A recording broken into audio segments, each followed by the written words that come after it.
Subscribe my channel. ಪಕ್ಕದಲ್ಲಿ ಕಾಣುವ ಗಂಟೆ ಸಿಂಬಲನ್ನು ಕ್ಲಿಕ್ ಮಾಡಿ ಆಲ್ ಅಂತ ಸೆಲೆಕ್ಟ್ ಮಾಡಿ, ಲೈಕ್ ಮಾಡಿ, ಶೇರ್ ಮಾಡಿ, ಸಬ್ಸ್ಕ್ರೈಬ್ ಆಗಿ. ಟಿವಿಗಿಂತ ಮೊದಲು ನಮ್ಮ ಚಾನಲ್ನಲ್ಲಿ ನೋಡಬಹುದು. ಅಂತಿ ಫೈನಾನ್ಸಿಯರ್ಗೆ ಬಳೆ ಕೊಟ್ಟು ಮನೆ ಪತ್ರನ ಬೇಗ ಬಿಡಿಸ್ಕೋತೀನಿ ಅಂತಾಳೆ. ಆಗ ಫೈನಾನ್ಸಿಯರ್, ಬೇಗ ಆ ಕೆಲಸ ಮಾಡು, ಏನಾದರೂ ಎಡವಟ್ ಮಾಡಿದರೆ ಇಡೀ ಮನೆ ನನ್ನ ಹೆಸ್ರಿಗೆ ಮಾಡ್ಕೊಬಿಡ್ತೀನಿ ಅಂದಾಗ ಶಾಂತಿ, ಅಯ್ಯಯ್ಯೋ ಹಾಗೆಲ್ಲ ಏನೂ ಆಗಲ್ಲ, ಬೇಗ ಬಿಡಿಸ್ಕೋತೀನಿ ಅಂತಾಳೆ.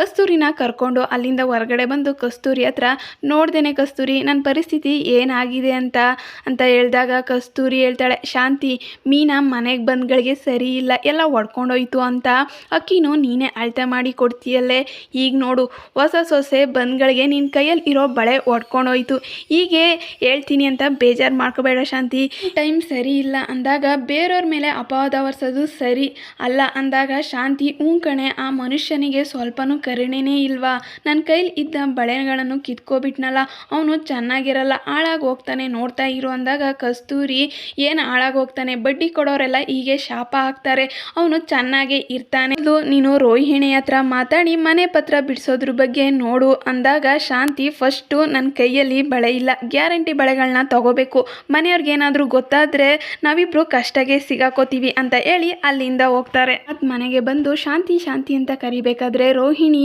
ಬಂದು, ಮಾವ ಅತ್ತೆ ಮನೇಲಿಲ್ಲ, ಹೊರಗಡೆ ಹೋಗಿದ್ದಾರೆ, ಯಾಕೆ ಮಾವ ಅಂತ ಕೇಳಿದಾಗ ರಂಗನಾಥ್, ಅವಳ ಹತ್ರ ಹೇಳೋದನ್ನು ನಿಮ್ಮ ಹತ್ರ ಹೇಳೋಕ್ಕಾಗುತ್ತೆ ನಮ್ಮ, ಅವಳೇ ಬರಲಿ ಬಿಡು ಅಂತ ಹೇಳಿ ಅವಳಿಗೋಸ್ಕರ ಕಾಯ್ತಾ ಇರ್ತಾರೆ. ಆಗ ಶಾಂತಿ ಬರ್ತಾರೆ. ಶಾಂತಿ ಒಳಗಡೆ ಹೋಗ್ತಿರ್ಬೇಕಾದ್ರೆ ಶಾಂತಿನ ನಿಂತ್ಕೋ ಅಂದಾಗ ಶಾಂತಿಗೆ ಭಯ ಆಗ್ತಾ ಇರುತ್ತೆ. ಆಗ ರಂಗನಾಥ್, ಎಲ್ಲಿ ಹೋಗಿ ಬರ್ತಿದೀಯಾ ಅಂದಾಗ ಶಾಂತಿ, ಕಸ್ತೂರಿ ಜೊತೆಗೆ ರೀ ಅಂದಾಗ ರಂಗನಾಥ್, ಓ ನಿನ್ನ ಮೇಲೆ ಇಟ್ಟಿರೋ ನಂಬಿಕೆಯಿಂದ ನಾನು ಎಲ್ಲೂ ಎನ್ಕ್ವೈರಿ ಮಾಡಲ್ಲ ಅನ್ಕೊಂಡಿದೀಯಾ ಅಂದಾಗ ಶಾಂತಿ ಮನಸಲ್ಲೇ, ಓಹೋ ಏನೋ ಗೊತ್ತಾಗಿದೆ ಇವರಿಗೆ, ದುಡ್ಕೋದು ಬೇಡ, ಶಾಂತಿ ಮೊದಲು ಅವ್ರು ಏನು ಹೇಳ್ತಾರೆ ಅಂತ ಕೇಳಿಸ್ಕೊಂಡು ಅದಕ್ಕೆ ಉತ್ತರ ಕೊಡು ಅಂತ ಹೇಳಿ ಮನಸಲ್ಲೇ ಅನ್ಕೋತಿರ್ತಾರೆ. ರಂಗನಾಥ್, ನಿನ್ನೆ ಕಣೆ ಕೇಳ್ತಿರೋದು, ಎಲ್ಲಿಂದ ಬರ್ತಿದೀಯಾ ಅಂತ ಕೇಳಿದಾಗ ಶಾಂತಿ, ಅಯ್ಯೋ ರೀ ಕಸ್ತೂರಿ ಇದು ಏನೋ ಬ್ಯಾಂಕಲ್ಲಿ ಸಮಸ್ಯೆ ಆಗಿತ್ತು, ಅವಳ ಜೊತೆ ಹೋಗಿದ್ದೆ ರೀ ಅಂದಾಗ ರಂಗನಾಥ್, ಈ ತಿಂಗಳು ಬಾಡಿಗೆ ದುಡ್ಡ ಈಸ್ಕೊಂಡೇನೆ, ನನಗೆ ಇನ್ನೂ ಪೆನ್ಷನ್ ಬಂದಿಲ್ಲ, ಲಾಯರ್ ಬೇರೆ ಇಟ್ಟಿದ್ದೀನಿ, ಅವರಿಗೆ ಫೀಸ್ ಕಟ್ಟಬೇಕು, ದುಡ್ಡುಗೋಸ್ಕರ ಹಗಲು ರಾತ್ರಿ ಒದ್ದಾಡ್ತಿದ್ದೀನಿ, ನಾನು ಬಾಡಿಗೆ ದುಡ್ಡಲ್ಲೇ ಫೀಸ್ ಕಟ್ಟಬೇಕು ಅಂದ್ಕೊಂಡಿದ್ದೆ, ಯಾರನ್ನು ಕೇಳಿ ಈಸ್ಕೊಂಡೆ ನೀನು,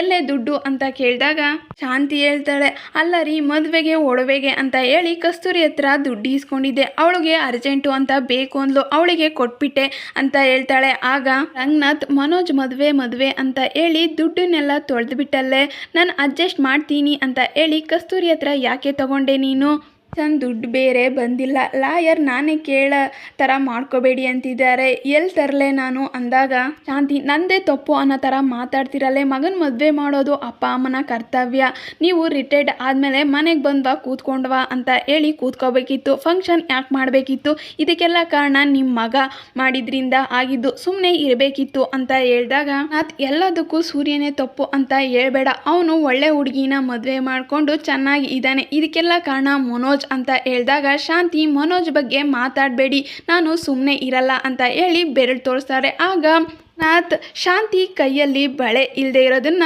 ನೋಡ್ತಾ ಇರ್ತಾರೆ.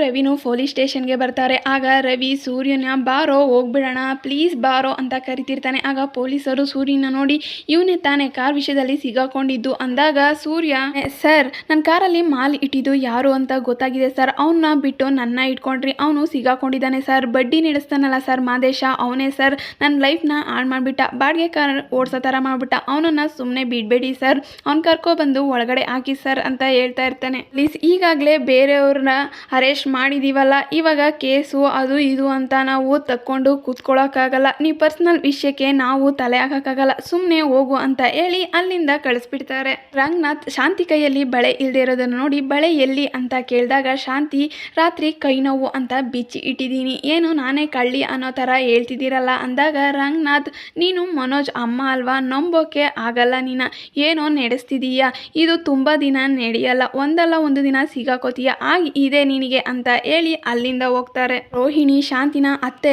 ಮಾವ ಯಾವತ್ತು ಇಷ್ಟು ಕೋಪದಿಂದ ನಿಮ್ಮ ಹತ್ರ ಮಾತಾಡಿರೋದನ್ನ ನಾನು ನೋಡೇ ಇಲ್ವಲ್ಲ ಅಂತ ಕೇಳಿದಾಗ ಶಾಂತಿ, ಹೌದಮ್ಮ ಅವರು ಪೆನ್ಷನ್ನು ಲಾಯರು ಅಂತ ಟೆನ್ಷನ್ ಮಾಡ್ಕೊಂಡಿದ್ದಾರೆ, ಇದಕ್ಕೆಲ್ಲ ನೀನು ತಲೆ ಕೆಡ್ಸ್ಕೊಬೇಡಮ್ಮ, ಹೋಗಮ್ಮ ಒಳಗಡೆ ಅಂತ ಹೇಳಿ ರೋಹಿಣ ಒಳಗಡೆ ಕಳಿಸಿ ಅನ್ಕೋತಿರ್ತಾಳೆ. ಇದಕ್ಕೆಲ್ಲ ಕಾರಣ ಆ ಸೂರ್ಯ ಮೀನನೇ, ಅವಳು ಮಾತ್ರ ಚೆನ್ನಾಗಿರಕ್ಕೆ ಬಿಡಲೇಬಾರ್ದು ಅಂತ ಅನ್ಕೋತಿರ್ತಾಳೆ. ಸೂರ್ಯ ಪೊಲೀಸ್ ಸ್ಟೇಷನ್ ಇಂದ ಹೊರಗಡೆ ಬರ್ತಾರೆ. ಆಗ ರವಿನ ಕೇಳ್ತಾರೆ, ನೀನು ಮತ್ತು ಮೀನಾ ಪೆನ್ ಡ್ರೈವ್ನ ತಗೊಬಂದಿದ್ರಲ್ಲ, ಅದರಲ್ಲಿ ಮಾದೇಶನ ಹುಡುಗರು ಇರಲಿಲ್ವಾ ಅಂತ ಕೇಳ್ತಾನೆ. ಆಗ ರವಿ, ಹೌದಣ್ಣ, ಅದರಲ್ಲಿ ಮಾದೇಶ ಇರಲಿಲ್ಲ, ಹುಡುಗರಿದ್ದ, ಅದನ್ನು ಮೀನಾ ಅದಕ್ಕೇನೆ ಕಂಡಿಡ್ದಿದ್ದು ಅಂದಾಗ ಸೂರ್ಯ, ಆಗಿದ್ರೆ ಮೀನಿಗೆ ಎಲ್ಲ ವಿಷಯ ರೋಹಿಣಿ ರೂಮಲ್ಲಿರ್ತಾರೆ. ಅಲ್ಲಿಗೆ ಮನೋಜ್ ಬರ್ತಾನೆ. ಆಗ ರೋಹಿಣಿ, ಯಾಕೆ ಮನೋಜ್ ಕೆಲಸಕ್ಕೆ ಹೋಗಲ್ವಾ ಅಂತ ಕೇಳಿದಾಗ ಮನೋಜ್, ಹೋಗ್ತೀನಿ, ನನಗೆ ಸರಿಯಾದ ಕೆಲಸ ಸಿಗಬೇಕಲ್ವಾ ಅಂತ ಕೇಳ್ತಿರ್ತಾರೆ. ಆಗ ರೋಹಿಣಿ, ಇನ್ನು ಮಾವನಿಗೆ ನಿನ್ನ ಕೆಲಸಕ್ಕೆ ಹೋಗದಿರೋ ವಿಷಯ ಗೊತ್ತಿಲ್ಲ, ಹೋಗು ಮನೋಜ್ ಪ್ಲೀಸ್ ಅಂತ ಕೇಳ್ತಾರೆ. ಆಗ ಮನೋಜ್, ಒಂದು ಕಪ್ ಕಾಫಿ ಬೇಕು, ಮಾಡ್ಕೊ ಬರ್ತೀಯಾ ಅಂತ ಕೇಳಿದಾಗ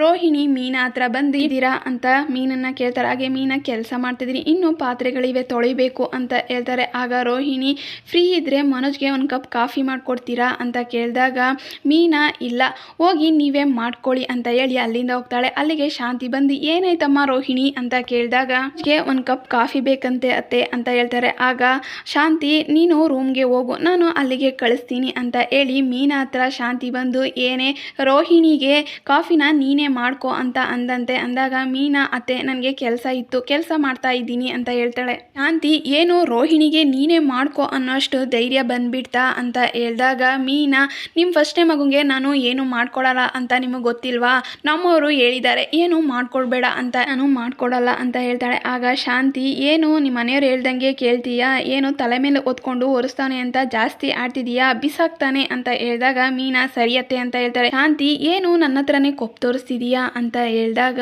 ಮೀನಾ, ಇಲ್ಲ ಅತ್ತೆ, ಎದುರುತ್ರ ಕೊಡಬಾರ್ದು ಅಂತ ನೀವೇ ಹೇಳಿದ್ರಿ ತಾನೆ, ಅದಕ್ಕೆ ನಾನು ಸುಮ್ಮನೆ ಇದ್ದೀನಿ ಅಂತ ಹೇಳ್ತಾಳೆ.